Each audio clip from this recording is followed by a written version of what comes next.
that happened in the days of our fathers while we're children or while we're not born. Before our very eyes, we had what was called capital flight. In fact, until that incident, I myself had not been conscious of that particular phenomenon. As that situation where investors are leaving in droves from a particular location. We saw that happen under this administration. For that was the first time, like I said, I became conscious of that phenomenon. Yeah, so it means that there are things that make it unconducive for foreign investors. And you see, that incident happened at the same time when we needed to drive up foreign direct investments, FDI. Because with foreign direct investment, you have more forex, in circulation. That is, you have access to more dollars. Let me put it in a way that the layman can understand. So if you don't have a lot of foreign people doing business in Nigeria, it means that you're going to have less dollars. It means that as for a country that is heavy on importation, there will be less dollars to access to do the importation. What that would do is that the market forces of demand and supply will kick in. So where dollars are scarce, it will definitely increase in value. It means you will need more and more naira to buy a few dollars, and then it means that the commodities that we are importing are going to skyrocket in price. This is basically what is happening, what is playing out. Why you see, the prices of part of why the prices of commodities have been on a steady increase in the market here. So that is basically it. All right. So, to you, Mr. Tony, it's imperative that we have this conversation, given the recent survey on the ease of doing business. And from what we saw, given the results of the survey, Gombe, Sokoto, and Jigawa came first. They came top in the states with most conducive business environment. And this conversation is imperative again because of where this rating has left the southeastern region. Just like I had hinted during my intro, Anambra State came 7th, right? And the ease of doing business. Yes. Imo State came 11th. Ebonyi State came 24th. Our very own Enugu came 27th. And Abia, with Aba and everything going on, commercial going on there, came 33rd. Right? That is the list in the southeast. Exactly, Abia. No, Abia the general State. list. No. What I mean is within the southeast, Abia is the last. The last, You exactly. understand what I mean? 33rd. Now we have 36 states in the country. Yes. So you see how bad that is. So first of all, one would ask, how credible is this rating? How credible do you think it is? Yeah, I was going to ask you who did the ratings, who did the ranking. The ranking was done by sorry. All right. It was done by PEBEC. PEBEC is it's a government institute that is it implies Nigerian government. Yes, that is headed by the vice president as the chairman. All right. Well, then I don't believe it. I'll tell you straight up, if it was done by Nigerians, I don't believe it. Why? Because Africans, and by extension Nigerians, don't go where there is no profit. It's my opinion, okay, and it's valid to me. You can differ. Decisions in Nigeria and Africa in general are almost always influenced by the need to get something, right? So a state can decide to, bribe somebody to give them a good ranking, on the index, and that means you simply put them up there, and then the states that don't give you anything, you put them down there. So I'd rather choose an international, credible, ranking, and there are organizations actually internationally that do these things, and so those kinds of ratings are the ones that I would rather. Not to say that I prefer the white man, to us black people. But I've always said, I am an African, I'm Nigerian. Africans are not very sincere. A lot of times our decisions are influenced by, kickbacks given. And so that's why a lot of times these reports are not, are not commissioned to be done by Nigerians, right? For example, you have the Human Development Index, which is set up by the United Nations. It looks as, it compares nations, where nations are on the Human Development Index. Now, you also have the international ranking of ease of doing business. I wish you guys were quoting that one and not the one done by Netherlands. I'm sorry, this might hurt a lot of people, but from my experience, this is what it is, right? And so if you're putting Abia at 33 and Gombe at what? I think third. How is that possible? I mean, How in the world is that possible? but they have certain indicators, Don't be actually infrastructure. first. So tell me how that is possible. Now, in the last 10 years, let us look at WAEC, let us look at NECO, let us look at JAM. What are the rankings? Which states rank the highest, right? So it's about competence.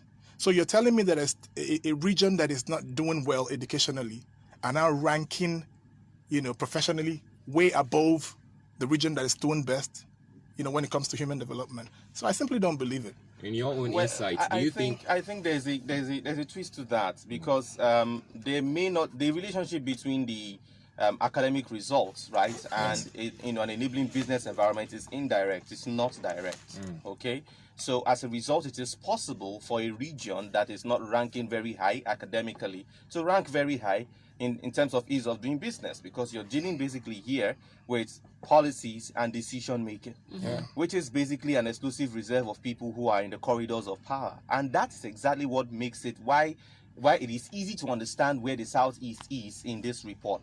The report was carried out by PEBEC in conjunction with NEC, in conjunction with the Nigerian Bureau of Statistics, and the consultant, right, that did the job is KPMG.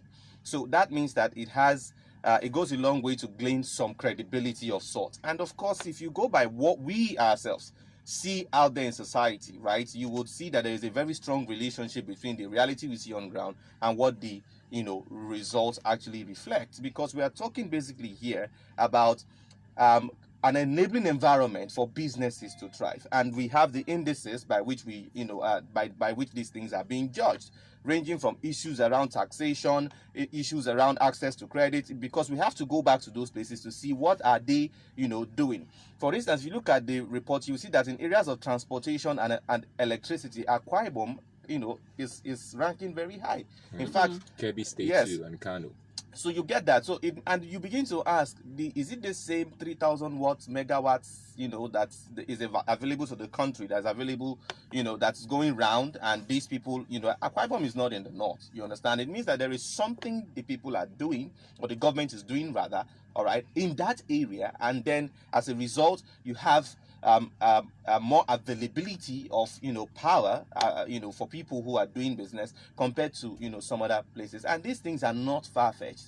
I've sat down, I've looked at it, I've thought about it, and you could see any thinking person can just understand that what there is to do to create an enabling environment for businesses to thrive, which by the way is one of the what's supposed to be one of the most important prerogatives of government. What there is to do is not far-fetched. It's as simple as it is on black and white. And Francis, I see what you're saying, right? But it doesn't change my perspective, okay? Because the point why I actually went that route is to say that we know since before 1960, coming down to this times, right?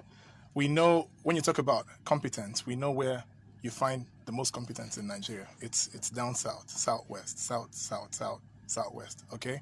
And so decisions that put you up there on the index of ease of doing business has to be based on competence, okay? Educational qualification, work experience, right? And so, yes, I know there are a lot of things. There are a million, things that the Southeast isn't getting right. But there's no way that you're going to convince me that a northern state is the highest on the ease of doing business in Nigeria. It's not possible. Right ahead of Lagos State. Lagos came last in Come transportation. And Please. I think there is a justification to that. We all know Lagos for gridlocks, Yes. and all of that. But you don't consider just transportation. There are a number of indices. There are a lot of- He's just giving an example. There are a lot of indices. That's why I said there's too much reality on ground for us to see the relationship between what we see and what is reflected in this report. The report is not perfect. Francis, your reality will be it's not perfect, Southeast but and Lagos probably. There is a level northern Nigeria. of credibility. No, we can't say that. You know why? Do you know what happens in the northern Nigeria? Do you live there? Well, I don't live there, all right, but I have people who live there. I have been there myself, okay? So what that means is that, like I said, that's why I intend not to be technical at all right, in this particular conversation, because I want it to come across in such a way that the man walking out there in the street can grasp what we are referring to. If you ask me, for instance, where is easier, all right, to transact, to do business, all right, ranging from issues with obtaining, business particulars, issues around taxation, issues around, transportation, issues around, accommodation. You would already begin to understand where the bar is shifting to. It's more difficult in this part of the country compared to that part of the country. That's the truth of the matter. Okay, Mr. Tony, before we look at the homegrown indicators that PEPEC used in actually declaring Gombe, Jigawa, and Sokoto the top states with the most conducive business environment, I want to ask you made mention of educational competence. Where do you think that comes in? Do you think a conducive business environment with what we have seen so far, do you think it has anything to do with education? The fact that you are educated, because a lot of people, I'd love to believe, we want to get that straight. The fact that you are educated, does it automatically make you, have a conducive business environment? Or is it the responsibility of the government to create that enabling environment? Why I brought education in the first place is that, in every sphere of life, you have mathematical calculations, you have, physics, you have principles, equations, right?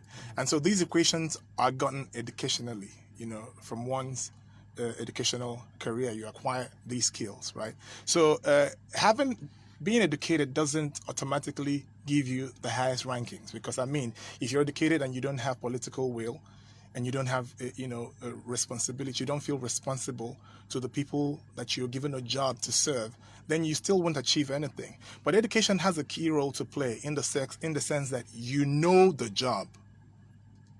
If you're a public servant, you're given a job, right? Mm-hmm. And to be able to deliver on that job, you have to know the job. You have to know the principles that apply to that job, right? You have to have knowledge of all the equations. Every time you do 1 + 1, it gives you 2, right? So education allows you to know that the addition 1 + 1 gives you 2. So if you implement the equations correctly, you will arrive at the same result that America, UK, China, every other person arrived at. And so that means you get to do well, right? But the point in Africa is that education is not given the value that it requires, right? And so that's why you find that, for example, you make me governor today, not that I'm going to be tomorrow, I don't have that ambition, right? You make me governor tomorrow, and then I decide to put Francis here, who is my friend, as my, commissioner or whatever, and then I make you based on the fact that I know you, not based on the fact that you're competent enough to do that job. And that's why you find that public servants don't deliver. Mm-hmm. Okay, education would have played a much bigger role if people were given employment based on their educational qualifications. But again, Nigeria is distorted in many ways. Okay, what we call educated in Nigeria isn't really educated. What we call educated in Nigeria are people who own certificates. And I've always said that certificates in Nigeria amounts to nothing, absolutely nothing, because a lot of people that own beautiful first degree certificates or master's degree certificates actually don't have the skills to back up those degrees. And so you see, it helps nobody. And so, but there are people who are on the street who may not have acquired a university degree, but somehow have worked in different spheres where they were able to acquire skills and knowledge that make them able to deliver. Okay. Okay, so let's bring it back home. Anambra State came 7th, and it's the topmost southeastern state, and it shows us that there is a model for Southeast. Anambra, it's like a model. I don't know what they are getting right. I want to know if you have insights into what Anambra is getting right that we can narrow down to Enugu to help the business environment here. Is there any indicators that? Well, I'll just speak a little bit on that. Mr. Tony here is from Anambra, so I guess he knows a lot more. Okay. The first thing I see, right, is industrialization, right? So we have the higher, concentration of industries, in Anambra, all right? And then, of course, it is a state that is very high on entrepreneurship. In fact, I don't know any other state, apart from Lagos maybe, comparable to Anambra State. It's in the people. In fact, part of why I like to go into that is that I want to point out here that what we see in these indices, all right, no matter how, where's the word now, not exactly true, okay, they may be, is a reflection of the people more than all of these other, all of these factors we see here, because it's the people that are going to either embody or implement these factors that we see here in the environment. It's a product of the people, the kind of stuff that they are made of, their value system, and basically, the principles by which they choose to live. That is why I won't have too much of where's the word now, misgiving about seeing core northern states rank higher than maybe southeastern states when it comes to something like this, because it's about us. It's about how we have chosen to live our lives. So one of the things you'll notice about the Anambra environment is that the people are the people are strong on entrepreneurship. That is, there's a strong emphasis on business. As a matter of fact, you see, it's that state where once people are done with post-primary education, the first thing they want to think about, or even before they are done, they're already going into apprenticeship programs. They're already setting up businesses and stuff like that. That's another thing that's going for the state. And of course, as much as we will agree that not enough might have been done from the side of the government, all right, to encourage businesses, the people themselves are pushing boundaries, are opening new vistas and doing things to ensure that business is going in spite of the odds. We just had the international airport, all right, cargo airport opened by the state government in Anambra. So if you put all of these things together, it is easy to see what's going on in Anambra that perhaps it's not going on enough in other southeastern states. Well, we might have had a lot of infrastructural development more in Ebonyi State than Anambra State, but like I said, it is about the people really. No matter what else you put on ground, if stuff is not going in a direction, this is where Ebonyi State is missing it. If the emphasis is too much on infrastructure and almost zero on human capital. So if you do not invest in human capital with enough infrastructure on ground, you still won't have much results. Because why build our cities to glory when man unbuilded goes? Because unbuilt men will definitely have an unbuilt society. In fact, they tear down the society that's already built. But when you build men, they build the society and they protect the society that they've built. All right, let's look at the homegrown indicators on which the states were measured, which include infrastructure and security, right? We also have transparency and access to information, regulatory environment, and skill force readiness. I want us to itemize it, take it one by one. Let's compare and contrast. When we put the northern states that emerged first, and we put the southeastern states first, and we, bring out these factors that were mentioned. Do you think that these people are doing well in those areas much more than the people from the southeast? I'll start from infrastructure and security. Well, infrastructure-wise, there's a lot going for the north that's not going for us, the southeasterners, because of course, again, here comes the people in power, people who are in charge. There's just so much that should have happened for us that is not happening. What's happening for those people? Secondly, when you come to the issue of what's it called now, labor skills. Okay, now originally there's a dense concentration of skills in the south compared to the north. Yet you have the presence of skills in the north, not homegrown skills, but migrated skills. So you see, what's happening there is that migrated skills, you mean from other states? From other states. Okay. So that's why that is one way they are bridging the skills gap that Mr. Tony talked about. Because if you don't have capacity, I mean, how are you going to be able to make these things possible? So happen rather. So why I think it is possible, the results we see in the report is that skill is buyable. I mean, just have the people on in position who have the will to get the thing done, and they can buy skills. That's why a lot of times our people go over there and they're not in a hurry to come back. There's something happening in that environment. I think that's another area we're going to look at in a moment. The fact that people that are over there yes, find it difficult to come back. Why are they not in a hurry to come back? All right, it means that something is happening there that's not happening here. Okay. And one of the things that's happening there that's not happening here is that enabling environment. It's there. People just realize that it's easier to do these things here than it is, where we are coming from. So despite the security challenges and issues going on, they want to stay back. They want to, do more, business and all of that, despite the security challenges. All right. So to you, Mr. Tony, another indicator that was used was transparency and access to information.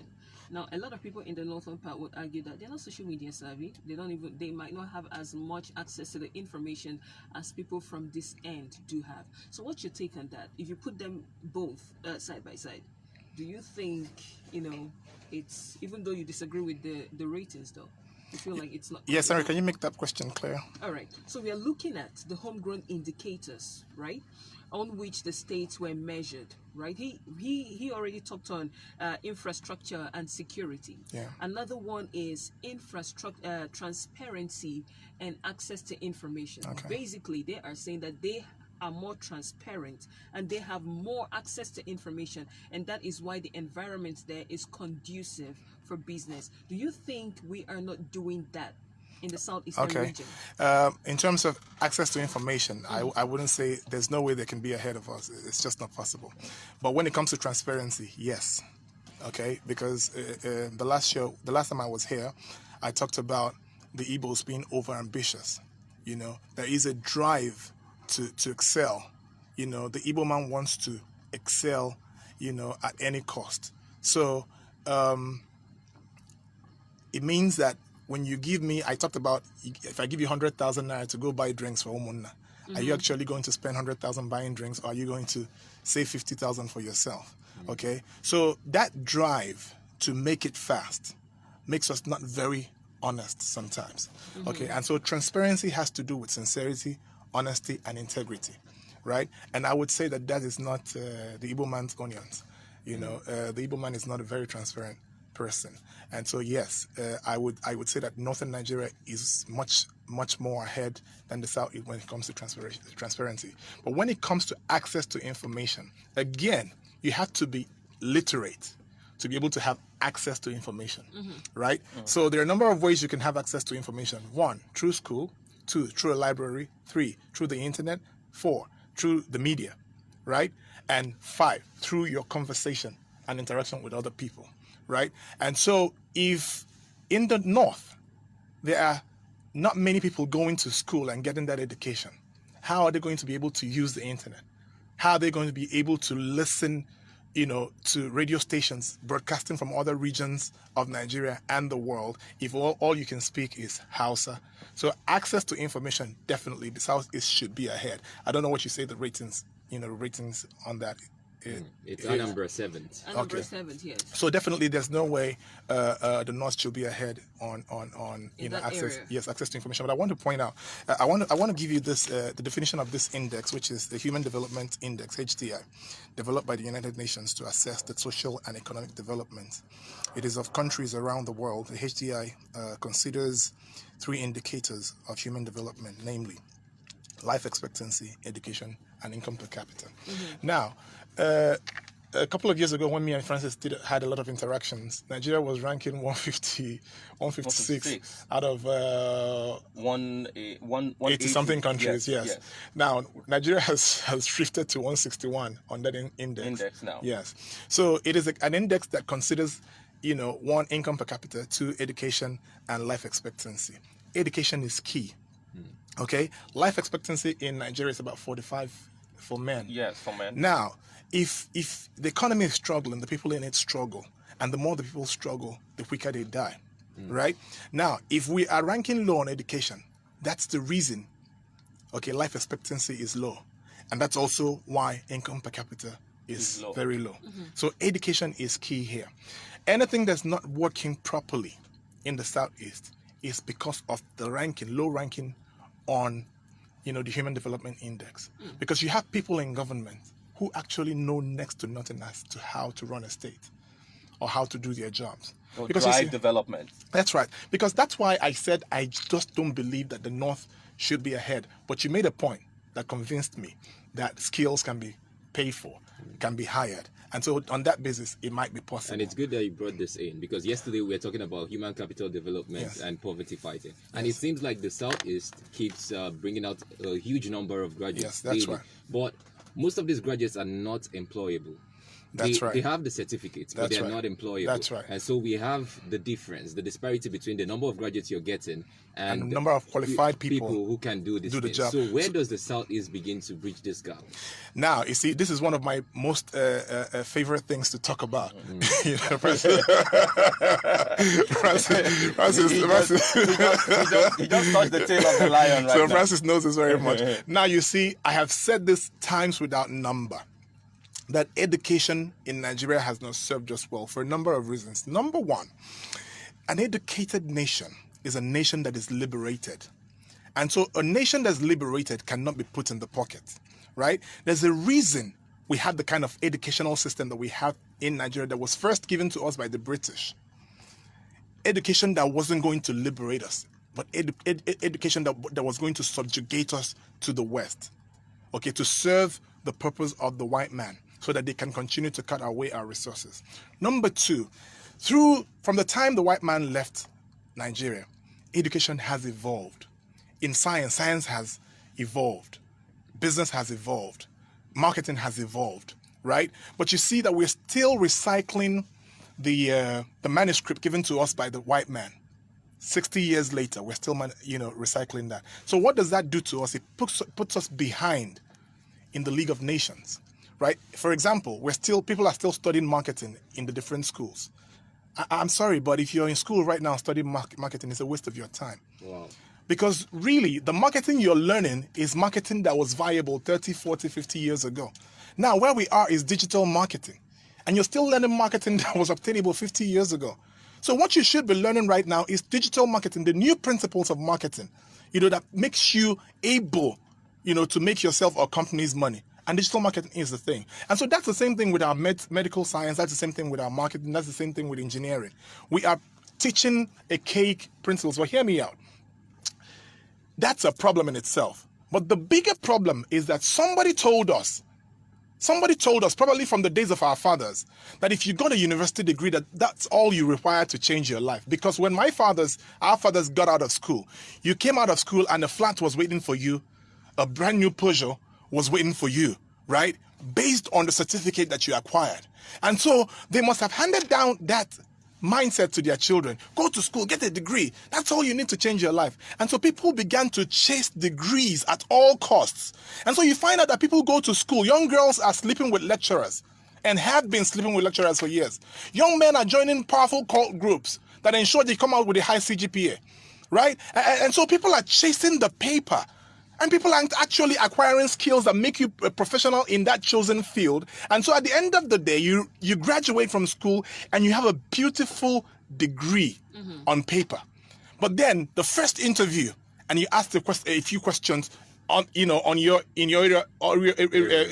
professional area, and you're not able to answer those questions. And then the bubble burst that I'm actually a university degree that has no skill.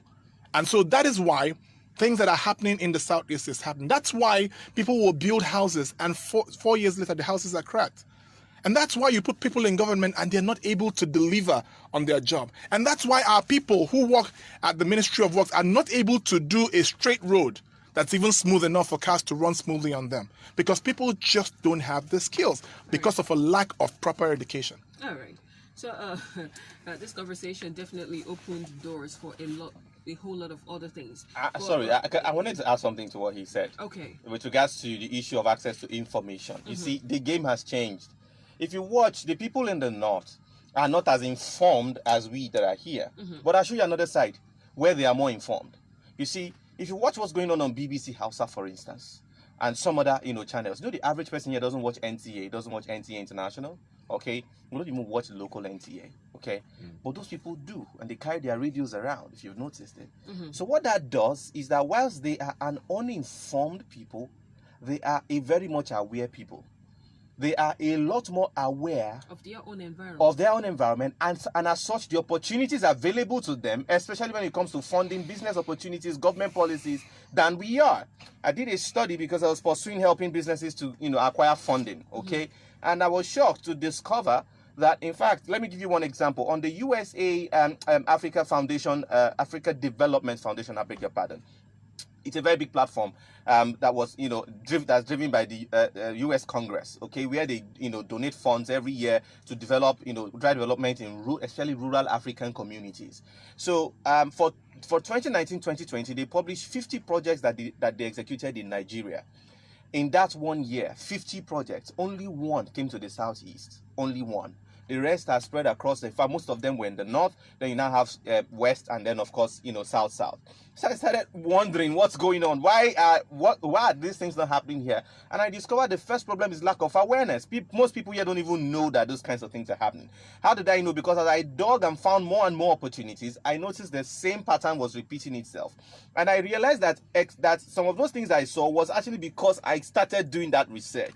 And when you see that thing that is going on, most people here don't know when these opportunities are available, and they are flying around, and we don't know. So they just come and go, they come and go, they come and go. But if you go to the other side of the divide, there is so much, there are conversations around those opportunities. Now, this is where ministries, for instance, like youth and sports, ministries like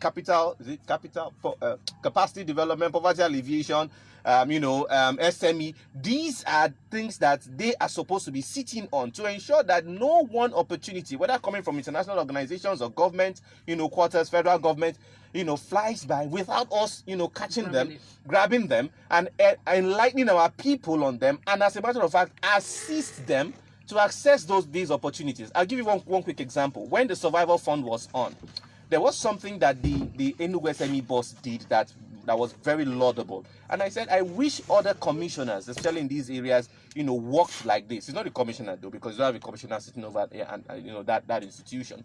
So a lot of people were not able to apply here. In fact, we didn't have up to 30% out of the quota that was given to Enugu State. We didn't have up to 30% of people who have applied. Why? Because there are requirements, and some of those requirements is proper business documents, which of course most businesses don't have. We don't do business process here. So he came up with this information that even if you don't have those documents, please just go ahead and apply. Find a way, to go about the portal and just submit something.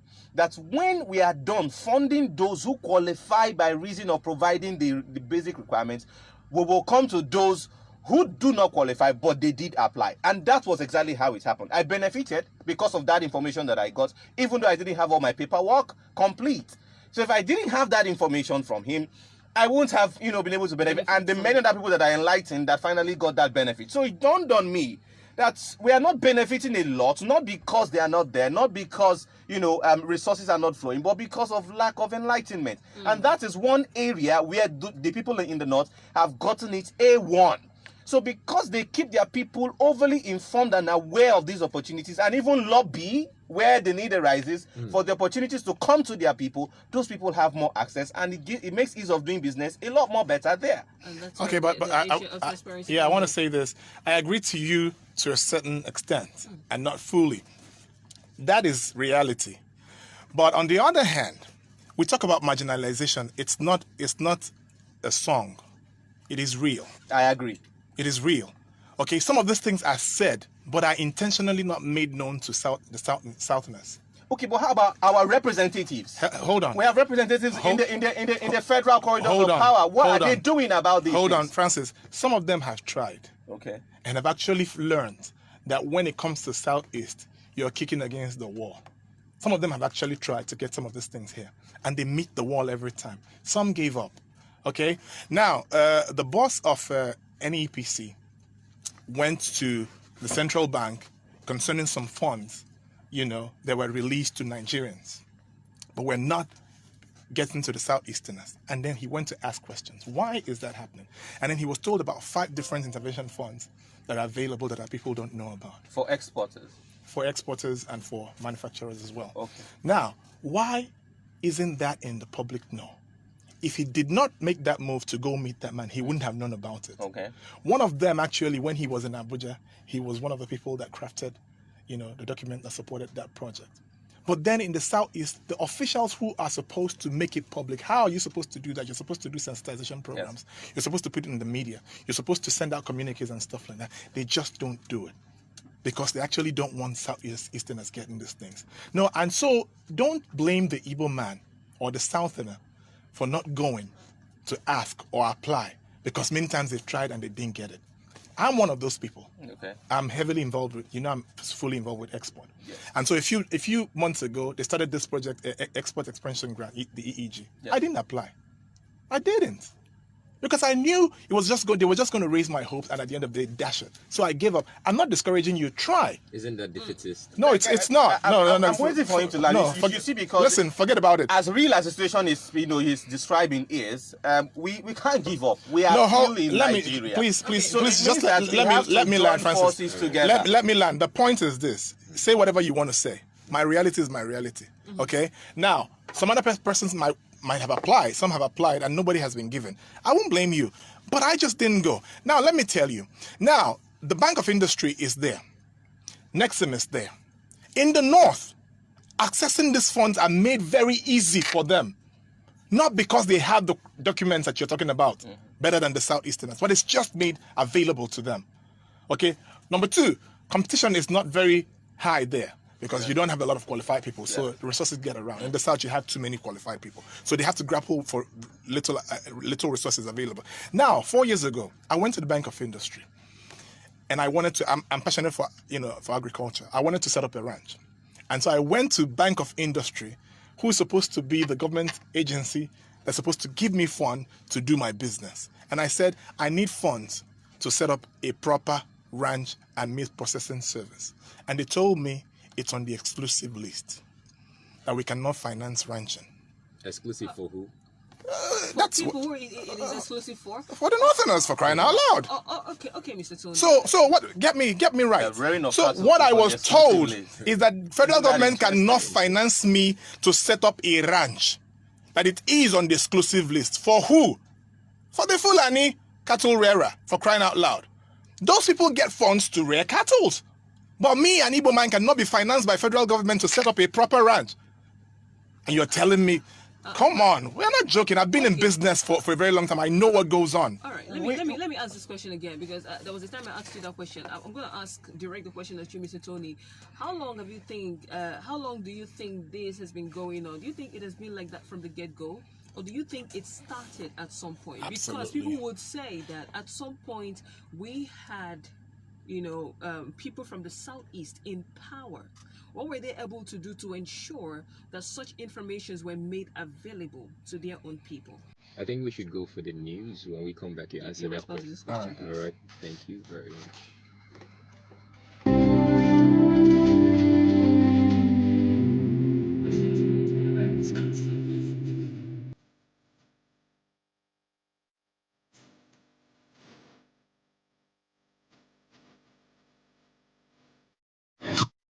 From the capital of the Southeast to the world. This is 94.5 Urban Radio News Break.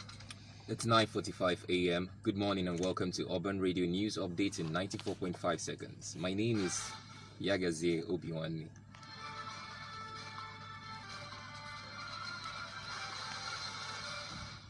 The Chief of Army Staff, Major General Farouk Yahaya, has urged the troops of 82 Division Nigeria Army to remain selfless and disciplined in the discharge of their duties. The Police Public Relations Officer in Enugu State, ASP Daniel Odukwe, yesterday confirmed the arrest of 8 suspects for their alleged involvement in kidnapping, armed robbery, cultism, and unlawful possession of firearms and ammunition. The Enugu State Waste Management Authority, ESWAMA, has announced that this month's sanitation cleanup exercise would hold on Saturday, 26 June, between the hours of 6 a.m. and 10 a.m.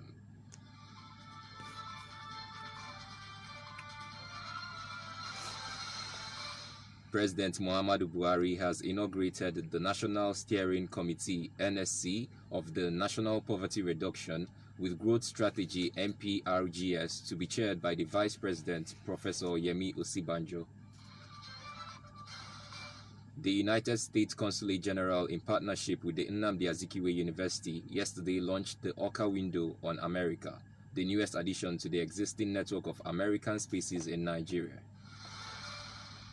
In sports, the head coach of the Nigeria men's basketball team, the Tigers, Mike Brown, has officially commenced their preparation for the 2020 Olympic Games by inviting 49 players to battle it out for the places in his final roster at their California camp in the USA.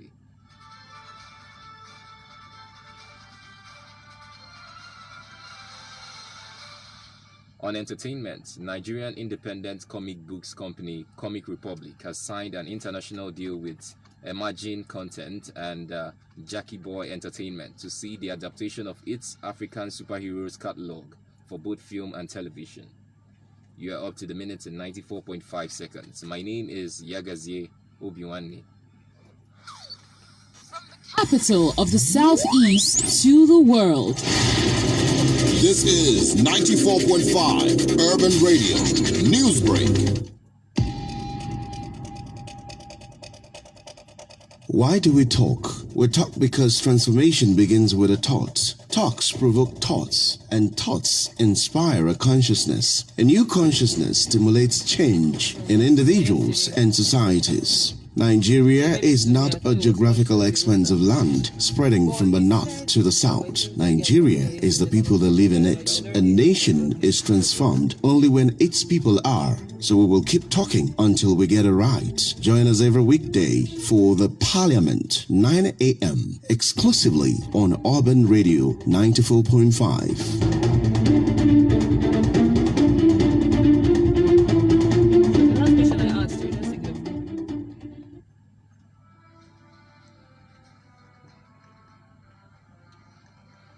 Yes, we're still very much on the Parliament and Urban Radio 94.5 FM, and so far it's been quite an intense conversation. We have Francis Oka, who is an employability coach and CEO of Backup Development Center and lead consultant at Presco Francis Resources. And of course, a friend of the house, Tony Odukwe, who is a versatile business executive of over 20 years with ample experience spanning several continents. So far, they've been in the studio and they've been extensively discussing this topic that has to do with ease of doing business. Right, so the question I asked before we went on the news break, do you think it has been like that from the get-go, or do you think it's something that started at a particular time? Yeah, it depends on what you mean by get-go. 1914, 1960. Because we actually have a couple of get-goes in Nigeria. Yeah, that was on the light. No, I know what you're saying. So basically, this I would say started since after the war, and that's why people who are warmongering in the Southeast don't know what they are doing to themselves. Actually, the war did a lot to the Igbo man, you know, that we haven't recovered from it, and so we can't afford another one. Now, remember that before the war, you had a lot of wealthy Igbo people. In the military, you had 80% of Nigerian officers were Igbo people before the war, you know, and educationally, the Southeast was ahead of the rest of Nigeria. Right? Am I wrong? Correct. So, but after the war, we lost all of that, you know, all that position except for education. But then the money that was supposed to go to educational infrastructure, we also lost, you know. So our drive to get educated is what has kept us, you know, ahead on that curve. But then when it comes to financing, Igbos lost financing because no matter how wealthy you were before the war, after the war you only got £20, and so they began to, you know, implement policies that were designed to clip the wings of the Igbo man. Or you dared to fight Nigeria, we're going to teach you a lesson. You will never rise, right? So funds that were made available were cut off. Even your own funds were not given to you, let alone federal government interventions. And so from that point up until now, the Igbo man has been denied, Igbos have been denied their rights. And so it's become cultural in Nigeria. It's since 1960, it's been open season on the Igbos. And I'm not saying this to instigate anybody, but I know that Igbos are very strong people. Igbos are very dogged and courageous. You know, we rose from the ashes of the war, and we built wealth in the Southeast and all over Nigeria. My last visit here, I said that Igbo money has benefited the rest of Nigeria much more than it has benefited the Southeast. Very correct. You know, and so we are a strong people. We always rise from the ashes of oppression, and we will rise again. But then we must determine that we will not let that be our story. or people beaten down, or people marginalized, or people who've been attacked on every hand. That must not be our story, because we're strong enough to rise above all of this, darts that are thrown, at us, and become a better people. But my concern is that this present generation of Igbo people are not like the generation of our fathers. Why do you say that? Because this present generation of Igbos are giving up on Nigeria. Giving up on Nigeria in twofold. One, giving up on Nigeria as a nation, and they're running overseas. Some are going through Mediterranean Sea. Some are going through the Atlantic Ocean to get to Europe because they've given up on Nigeria. And I understand why. Anybody that goes through what the Igbo have gone through would almost give up. But it's not better. There are people whose parents think that they're in Europe having a hard time, that one day they will call. But they actually died 9 years ago in the Atlantic Ocean. Their parents will never see them again. So they gave up on Nigeria, and they've decided that migration is the solution. On the other hand, they've given up on Nigeria, yet living in Nigeria, that, okay, we're not going to do anything, to better this Nigeria. The best thing for us is to become Biafra. But now look at it. When you become Biafra, it doesn't make all the problems go away. The same politicians are still going to have head start. They have the money, and so they can still buy votes and stuff like that. So I believe that we must drop it in the face of the people that hate us in this country, and we must make that statement that we are strong and that we can do this. And so we must unite as a people and make something great out of the Southeast. Let's do what Dubai did. I have said this.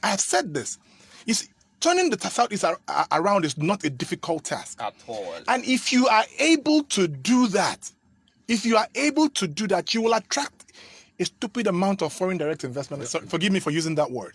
Don't you think the Southeast is beginning to make it difficult? Because another indices for checking the ease of doing business was security, and security is big. Yes, and in recent times, the Southeast is becoming insecure. That's why I said it's because they've given up on Nigeria. Let me tell you, a lot of the insecurity you're seeing in the Southeast is to make sure that 2023 doesn't hold. That's what it is. They just want to make sure that the elections don't hold. That's why INEC is being attacked. That's why the police is being attacked. That's why all this insecurity is happening. And it's simply because the people have given up on their nation. All right, so let's try to explore all the indicators on which the states are measured for being the state with the most conducive business environment. We have regulatory environments. They are very good with regulating their business environment. We also have a skill workforce readiness. I think those are the last two. We have four. We've talked about two, and we have those two left. Now, looking at this, do you think the business environment here in the Southeast is very much regulated? Well, again, when you're talking about regulation, we're talking about how well the policies are designed. Are friendly. Yes, how friendly. Yeah, that's the word I'm looking for. Thank you. How friendly, business friendly the policies are. All right, for the people in the business space. We're talking about how consistent government policies are. One of the reasons why foreign investment is flying away from Nigeria to Ghana is the inconsistency with government policies. Anybody can wake up tomorrow and say it was this, now it's going to be that, without recourse to the consequences of that decision, as it were, right, to both the people involved, without any consultation, even, as a matter of fact. Do you understand what I'm saying now? So, for instance, let me just give you a very good example. We had people selling by the roadside, right, somewhere around GRA in Enugu and stuff like that. And a certain government official decided that his assignment was to ensure that all of those people became impoverished. All right, and if you what even made that incident more painful is that immediately that thing took place, the lockdown kicked in, if you remember. So you begin to wonder, what's the aim of this so-called, they say that they want to do master plan, right? That was the excuse. They want to follow master plan in Enugu. It's very laughable, as much as it was extremely, it was an extremely wicked thing to do to those people. You see, I'm not against getting people off the streets, but there is a way to go about that. There should be an alternative. There should be, otherwise you drive up the poverty indices overnight. Yeah. So when you those are families, every single table you see on that road, right, is the livelihood of a family. So if you think about it from that angle, you don't just wake up, walk into the streets, yank people off, destroy their stuff, and say that you're doing master plan. What's the relationship between the master plan and the welfare of the people? I thought that's what any right-thinking person was supposed to be thinking about. So you see what we're talking about. So when it comes to business regulation, you see we are failing big time in that regard. So you have state tax, you have federal government tax, you have local government tax, then you have the local government tax, then you have the indigene tax. It's crazy. So when you look at the amount of multiple taxation that if you set up shop, just open lock up shop right now, when SWAMA comes after you, of course there are statutory bills like the power bill, the water bill, and what have you. Then the SWAMA comes, and then nobody asks you, for how long, has this been, have you met social requirement, or have you been to office or serving notice or stuff like that. People just generally fall victims to institutions, all right, that are sent, to tax them. So where there is no proper arrangement, the average business person doesn't know what taxes am I supposed to pay. Go and check. The average business person doesn't know. A lot of this information are kept off grid, all right. See where the issue of transparency also comes in. So you see that there's no transparency in that regard. It's supposed to be in public domain. Every single business person, no matter the local government you find yourself in, the state is supposed to know these are all. It's just like when you get into school. There's whatever acceptance fee to pay. There is this fee, there is that fee. They are all written down. They are given to you. In the same way, if I'm getting into business, I should know all of those bills written so that nobody comes to extort me and call one other bill and that other bill and that other bill or stuff like that. Do you think people should be entitled to information? When I say information, I mean, do you think they should be entitled to what exactly they are paying for? Because I remember sometimes when I go to the hospital and they write some things, I'll be like, what exactly is this? Or what exactly am I paying for? Definitely. I was with my sister in the hospital. I think that was last month or so, and she mentioned one bill like that. What's up? I said, I said, excuse me, what's that? And that bill was 10,000 naira. I said, please, what's that? She said, nothing. No, that's they just called it a name, all right, and they put the bill there. That bill had no business with the medication of the baby. It had no business with the logistics. That is to say, maybe bed. There's bed bill, you saw it there. There's drug bill, you saw it there. There's this bill, that bill, you saw it there. Then there's one other bill. You just called it one name and put it there, and it's 10,000 naira, and nobody owes you any explanation. You see, so same thing with schools. Of course, same thing with you. So when you see things like this, it tells somebody is hiding behind something to collect or extort money, from people. So when it comes to the issue of regulation, we are failing woefully. Yes, in that area. Sometimes politicians intentionally leave those doors open because for them that's how they are settling, a particular constituency. That's where they get their own, piece of the pie from. We can go on and on with this discussion and never stop. There's still a lot to be talked about, but at this point we go pay some bills, and when we come back, we open up the phone lines for parliamentarians to air their views also, because they are part of this discussion. This is still the Parliament on Urban Radio 94.5. Mr. Johnson and him family, but na Asante give me the tori, na so I go follow gist you.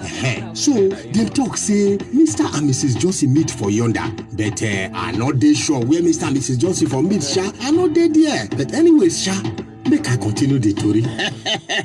Nobody fit tell your story pass you. Now the reason why, if you want enjoy family love story, correct Naija gist, we go make you laugh. Follow gun body with the Johnsons on Top Africa Magic Family. Get your Go TV decoder, Go Tenor, and 1 month Go TV Jolly subscription for only 6,900 naira to enjoy better Naija drama, film, sports, and telenovela. Go TV, love it. Thank you. Since I begin they use Biggie Bet, I just they cash out anyhow. You mean They now. See them they offer bigger odds, 350% accumulator bonus, got one bonus, and you even fit cash out anytime, whether inside shop or online. Then they get better virtual games and jackpot. See them they even pay instantly. Oh boy, choose bigger rewards. So visit www.biggiebet.com to go claim your 120% welcome bonus now. Biggie Bet, bigger reward, bigger life.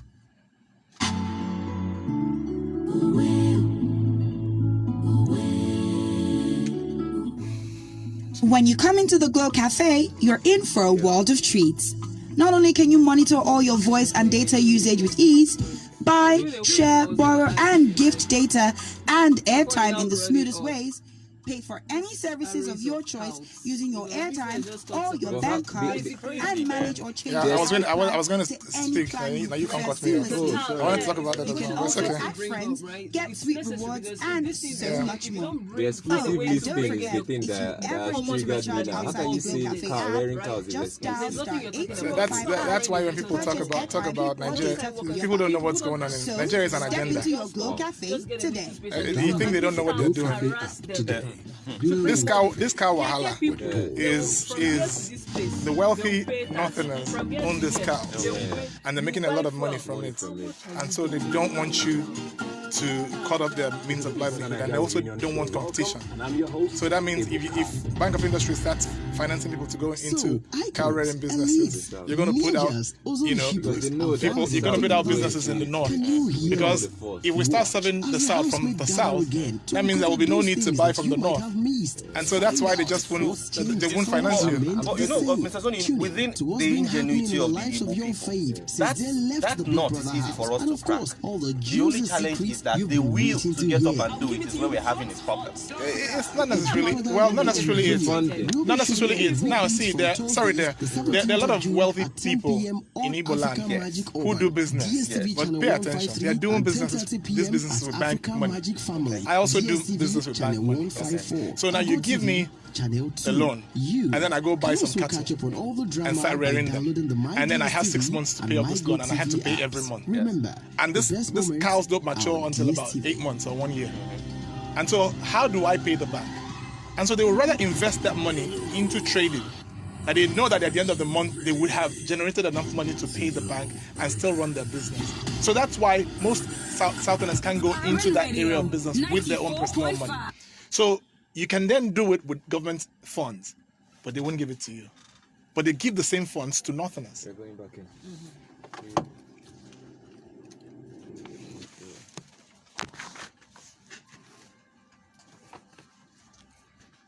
We're still very much on the Parliament right here on Urban Radio 94.5 FM. The talk lines will be opened up real soon, but before then, we just want to get to the bottom of this, because I wanted to ask us that question before the break. So in a few minutes, I would really love you are lovely guests, to attend to this question, because what we are talking about affects the common man on the streets, people in the market, and if this conversation does not somehow, give them hope, there's absolutely nothing we've talked about on the platform today. So for people that use public transports, keke napeps, shuttle buses, you hear the lamentations of these drivers on most occasions, telling you how they pay taxes, how they buy fuel.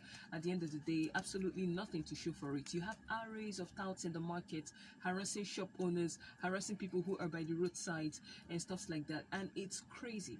Now, we are talking about regulating the business environment. And what we have seen so far in the southeastern region, and with Aba ranking 33rd, right? Things like that are very prevalent in that those area. places. I stayed in Abia for quite some time, so I know what I'm talking about. Now, we have failed woefully as a region in this area. What are the recommendations you can make to the government in order to ensure that they at least make the environment conducive for the common man? Yeah, I want to quickly say, when Francis was talking about multiple taxation, my colleagues in this master's business, they love to use that phrase, multiple taxation, and I beg to differ. It is not taxation, all right? It is criminal extortion. Because if you actually check in the Constitution, you find out that some of these things are not constitutional. So it is criminal extortion and has to be stopped in every way. Now, there is a justification for tax. There is a justification for tax. You earn money, you source your capital, and you set up a business, and you make profit. Why do you have to pay government a percentage of that profit? Why do you have to? The only moral justification is so that government can provide infrastructure that helps your business do better. But Simple. That's what it is. Simple. That's what tax is. And they have Because if government will not provide infrastructure, why take my money? Then it is robbery. And that is what we find in Nigeria. That is what we find in Enugu. That is what we find in southeastern Nigeria. That governments are robbing Nigerians Because you're taking that money to provide me infrastructure. Overseas, taxes are used to pay for, in the UK, you don't have to pay for your school child's primary school education. Government pays for that. How do they pay for it? Your tax. You go to the hospital, you don't have money, you're taken care of. How is that possible? Taxes. And so if you in Nigeria aren't providing this infrastructure, why are you taking that money? You're taking our money and doing other stuff with it. That is robbery. And that shouldn't be. And so I must make it clear that any government that taxes its people and does not provide infrastructure in return is stealing from the people, and that has to be stopped. Number two, this thing they call multiple taxation. ESWAMA goes around harassing people. They have their fees, that they have to collect, I think, every month and stuff like that. And then they have different agencies going around and harassing people. These other ones will say, buy dustbin, put by your shop. If you don't put, they come and carry your generator and stuff like that. Buy emblem. Yes, these are criminal activities. And what is it? It is IGR. But you see, our people, that's why I talked about competence. Our people are so not competent that the only way they can grow income, internally generated revenue, is to steal from the people. But growing internally generated revenue is not rocket science. It's simple. Provide good roads, provide water, give electricity. You will run, no? All right, let's open up the phone lines and hear from parliamentarians. Of course, you can call to contribute to this discussion. The numbers to call for sure are 080-99945-945 and 0809-3999-945. Try as much as you can to keep it very short. 2 minutes. Hello. Yes, good morning. Good morning. We apologize. We have in the Southeast are the politicians, and they are the people that is making us look very bad. And they are pushing us to believe that the federal government, Hausa Fulani, is our problem. That is a bad mindset. Because one, this thing that we are saying about taxation is not the northerner that come to tax us. It's not the northerner that come to collect all those levies from us. Now, when you look at the Southeast as a geopolitical zone, you will discover that if we have a rail line that connects all these 5 states, we can easily move to Onitsha, to Aba, to Owerri, just as easy as simple. And this is not rocket science. It will ease the transportation. Yes, the federal government have not done enough in the road infrastructure in the Southeast. But will it make us to look at them and not do anything as regard to that? Now, when you talk about the EEDC, go and look at and make some inquiries, which I have done because I'm always on the street. You'll discover that what we are having here is not as what the southwest and the north are having. Go and check this indices. You'll discover that the Southeastern are paid more. And funny enough, the Southeastern are the people who own the EEDC. Wrap up your thoughts.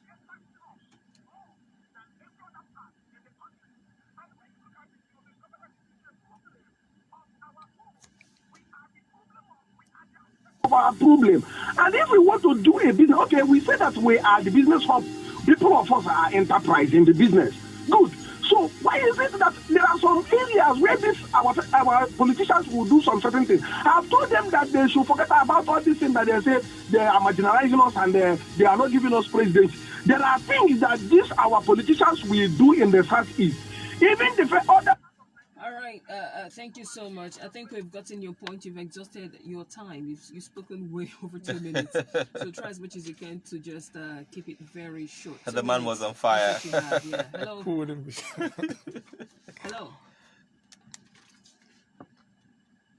Hello. Hello. Yes, we can hear you. Good morning. Good morning too. Go ahead. Yes.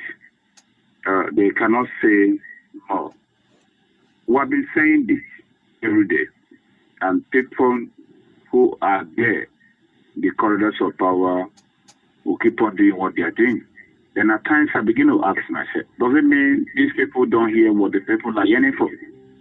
Having said that, please, Southeast as a zone should be speaking with one voice.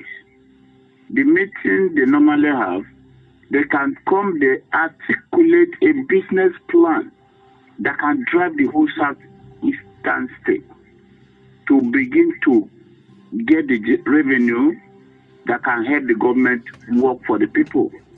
Not after the meeting, they release a communique. The different states will go and begin to do other things they like doing in their various states. If they can stay as a body, one umbrella as they are, begin to formulate whatever communique they are releasing at the end of the meeting, I think all these things we are seeing will begin to douse down. That is it. Another thing is in Enugu where we are, it's still government that will encourage you to have a skill. It's still the government that will send you back to your village. So who is fooling who here? So government as a body should understand that the people must also have their say. They must have something doing. Government should begin to look beyond the way they are getting their revenue. All right. Suffering here. All right, thank you so much. Keep the calls coming. All right, 080-999-45945 and 0809-3999-945. Hello. Hello, good morning. All right, Edward, go ahead. Really enjoyed your topic. I think one of you discussed this yesterday evening or so, and I'm so lucky to come into the program. I have a request. Please, your master business class, how do I become part of it? That's my first request. One of you is saying so much like it's like recounting my own personal experience. Sometime back in 2011, Bank of Industry organized a program for entrepreneurship in this country, Nigeria. They wanted to drive entrepreneurship and get it into the schools so that graduates could build a skill or so. And it was a partnership with Pan-African University and then the British government. They needed 50 Nigerians to go to the UK to be trained as entrepreneurs. I happen to be one of them. Then we were told that after this training, we'll come back to the country and then that we will start off they will use us as an example, to youth entrepreneurship all over the country. My dear, the grant that we were supposed to have been given was not given to us till today. So after some experience, I decided that government is not really my problem. I can build, like what of you said, turning Dubai, turning Nigeria or Southeast into Dubai. I decided to just turn my own little area into my own Dubai. But I discovered that Wrap up your thoughts, please. Yeah? Wrap up your thoughts. Okay, so I really enjoy what we are talking. And my friend was talking about criminal extortion. My brother, take the government to the court and then I wish you good luck if you come out winning the case. It's just the way the country is. So no matter what we talk about entrepreneurship in this country, government policies is anti-people. I have to move out of the country to reach. All right, thank you so much for your contribution. Spoken well over 2 minutes. Try as much as you can to keep it very simple and straight to the point. 2 minutes should be enough for you to say whatever it is that you've got to say. Hello. Hello. Hello, good morning. What's your name, sir? Yeah, we can hear you. What's your name? Yes, of course you are. What's your name? Oh, go ahead. My contribution goes this way. Our government and their attitudes and we, because they were representing us. We are the one who elected them over there to serve us. Now, as it happened in this way, that is why we have been saying all these things for a long time. There's nothing will work in this country without conducting some election. Otherwise, we'll be singing all this like from every year to come, any more year to come, as far as Nigeria is concerned, nothing good will ever come out from it. Also, the leaders we have don't have any interest for any citizens of this country. So referendum is my faith. Thank you. Okay. All right. Thank you for your contribution. Keep the calls coming. Hello. Good morning. What's your name? All right, which you should. Thank you for this, your wonderful topic this morning. There is an issue going on in the state now with the Ministry of Transport and cab taxi drivers. They are going around doing enforcement that they are arresting the taxi drivers and the cab operators in Enugu, that they should pay 6,000 naira for ID cards. This was not actually well communicated to the operators. They just started the enforcement since Monday. And the way things are in the country today is terrible. So I'm appealing. I don't know whether His Excellency is aware of this exercise going on. Actually, when you get there, you are asked to go and pay 3,500 naira only to the state account. The remaining 2,500 will be paid to individuals in cash in the office, Ministry of Transport. This exercise is currently ongoing now. So it's very seriously on the operators. Please, the authorities, if they are hearing me, they should intervene in this case. All right. Thank you so much for bringing that up. Thank you so much. Hopefully the right authorities are listening. Hello. Yes, good morning. Peter, go ahead. Good morning. What our guests have been, talking about this morning. And the last topic that was discussed, concerns what government must do to make, business friendly for an average Nigerian, vis-a-vis an average, Igbo man. And I'll pay particular attention because the last moderator talked about providing power, government providing power, providing water, providing, roads. I have to pay particular attention to this issue of power and what our main power providers, are doing in the name of, EDC.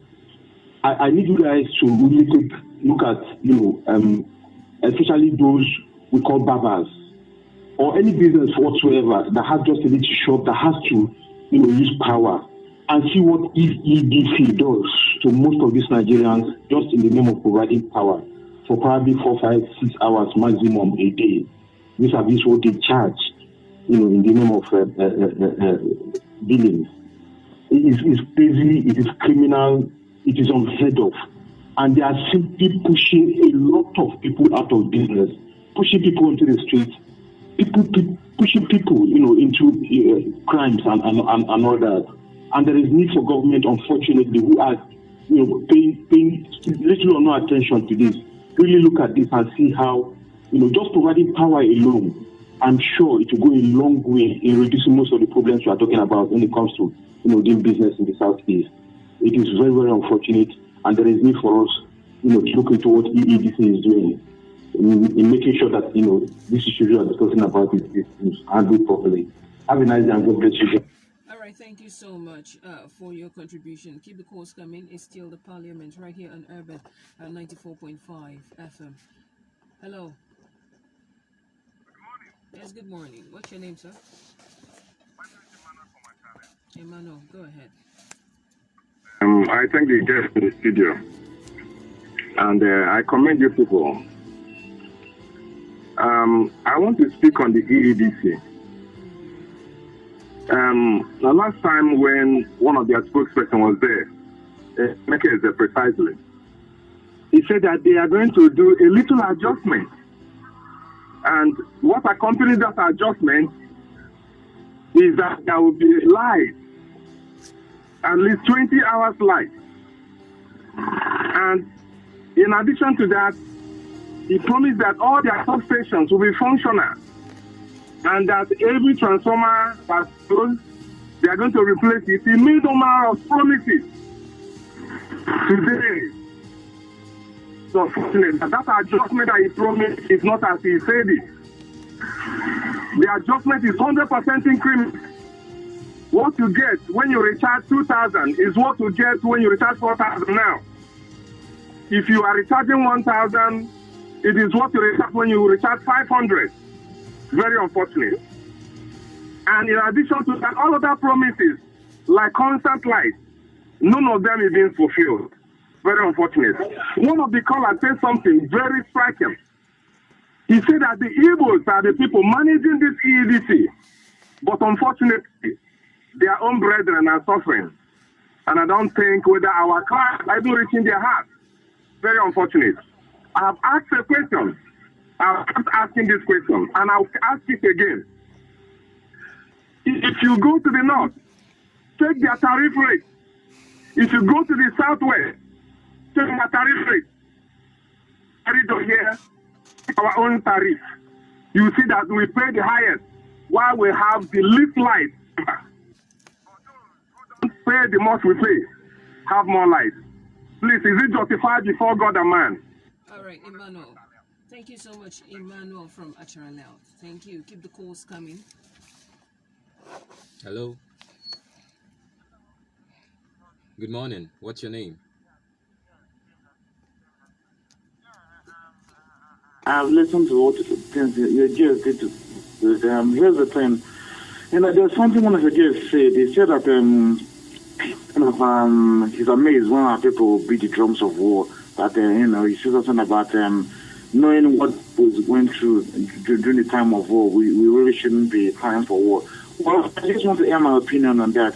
The natural human phenomenon, you don't cry for war until you have no other place to go. Once someone pushes you back, has your back on the wall, you have no other choice but to retaliate. The problem we have in this country, it's beyond human comprehension.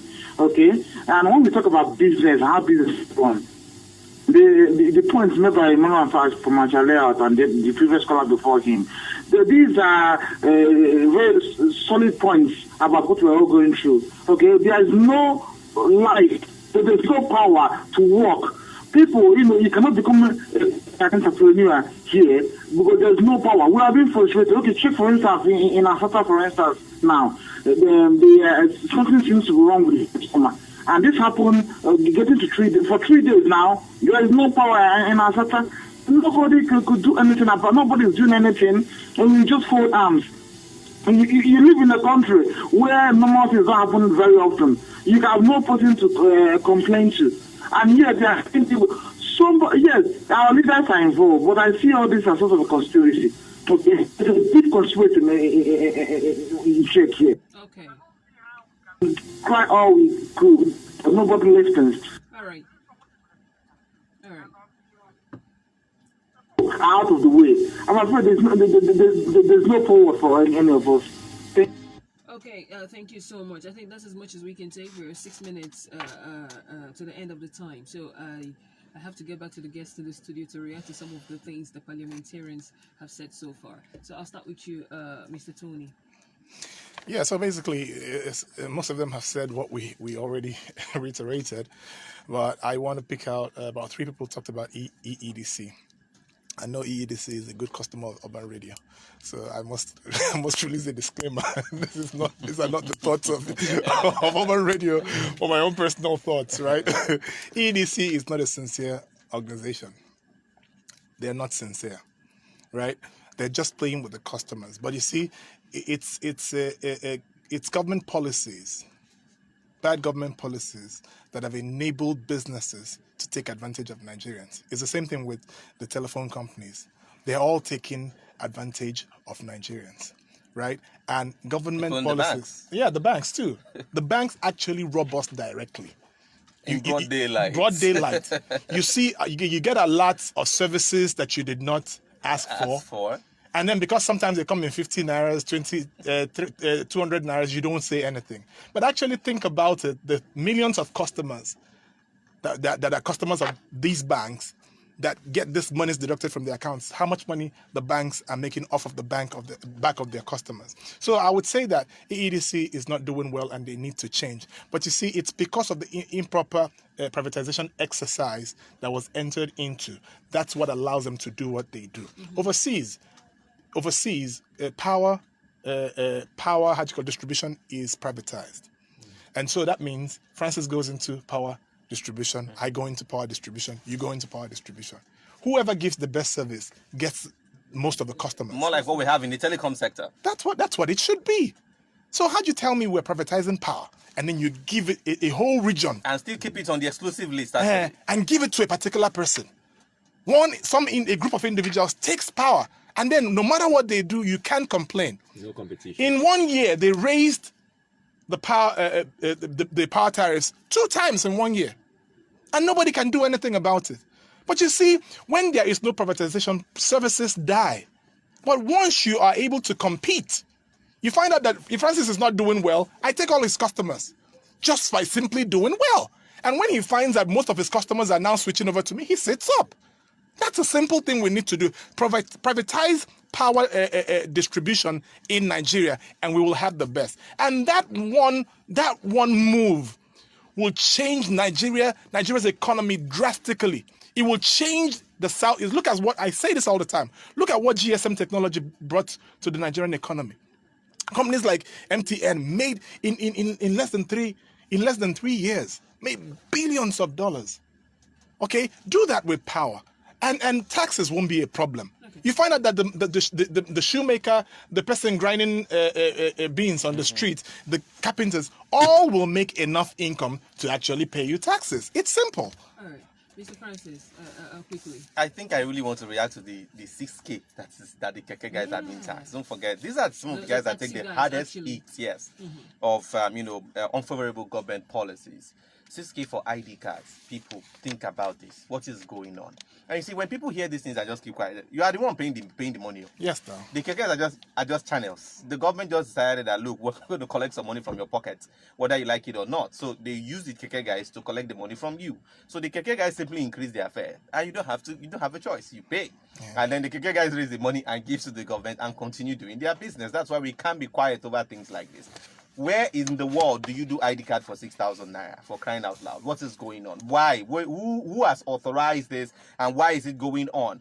You see, we need to appreciate the fact that the business environment is too tough for the average South Eastern, for the average Nigerian. It's getting more and more difficult, extremely difficult, all right? I looked for an office space for 4 straight months.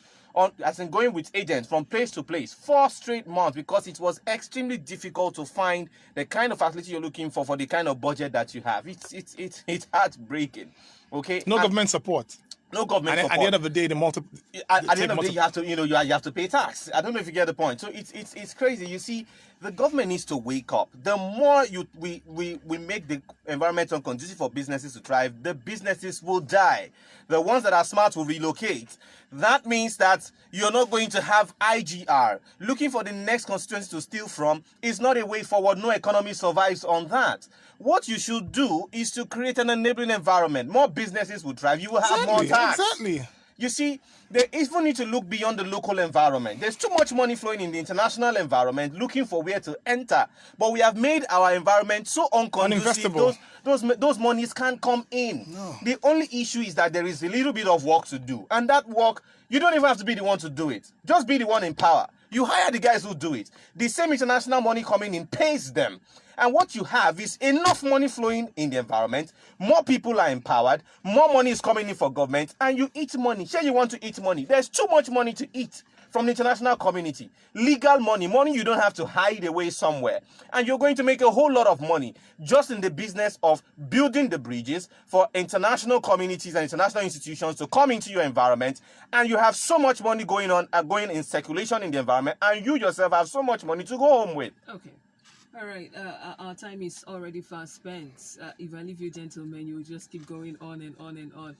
But it's been an amazing time out this morning. Thank you so much for gracing the parliament, Francis Oka, and of course, Tony Odukwe. Thank you so much for making our time to be our guests this morning. Always a pleasure. Yeah, and to you, our parliamentarians, thank you so much, as always, for your active participation. Let's do this again tomorrow, same time, same station. My name is Favor. And I am Yagazi Obiwani. Good morning to you.